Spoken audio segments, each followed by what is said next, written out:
અમદાવાદના ખોખરામાં આવેલી 7 ડે સ્કૂલના ધોરણ 10ના સ્ટુડન્ટની ઘાતકી હત્યાથી ચકચાર મચી ગઈ છે, જેમાં ગઈકાલે ધોરણ 8ના સ્ટુડન્ટે બધાની વચ્ચે હથિયાર હુલાવી આ ઘટનાને અંજામ આપ્યો હતો। ત્યારે આજે સવારે સારવાર દરમિયાન વિદ્યાર્થીનું મોત નિપજતા સિંધી સમાજના લોકો રોષે ભરાયા હતા, જે બાદ મોટી સંખ્યામાં લોકો શાળાએ પહોંચ્યા હતા અને પ્રિન્સિપલ સહિતના સ્ટાફને માર મારી તોડફોડ કરી હતી। ત્યારે આ ઘટનામાં 7 ડે સ્કૂલની પણ ગંભીર બેદરકારી સામે આવી છે, કારણ કે ઘાયલ વિદ્યાર્થીએ 30 મિનિટ સુધી તડફડિયા માર્યા હતા, છતાં હાજર સિક્યુરિટી ગાર્ડ અને ટીચર્સ મદદે આવ્યા ન હતા।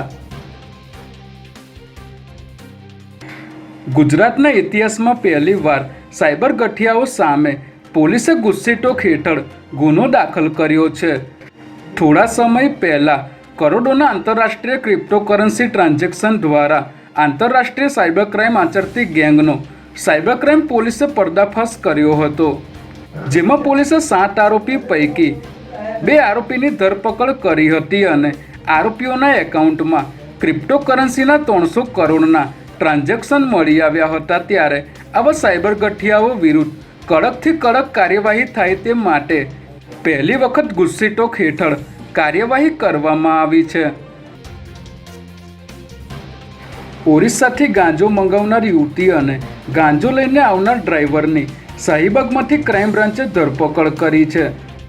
શાહીબાગના ગિરધરનગર વિસ્તારમાં સ્વામિનારાયણ વાડી પાસે એક બંધ બોડીની ટ્રકમાં મોટા પ્રમાણમાં ગાંજાનો જથ્થો હોવાની બાતમીના આધારે અમદાવાદ ક્રાઇમ બ્રાન્ચે અહીં દરોડો પાડી નીતા યાદવ અને ટ્રક ડ્રાઈવર રવિ જાદવને ઝડપી લીધા હતા, જે બાદ ટ્રકમાં તપાસ કરતા 11 બોક્સમાં છુપાવેલો 421 કિલો ગાંજો મળી આવ્યો હતો।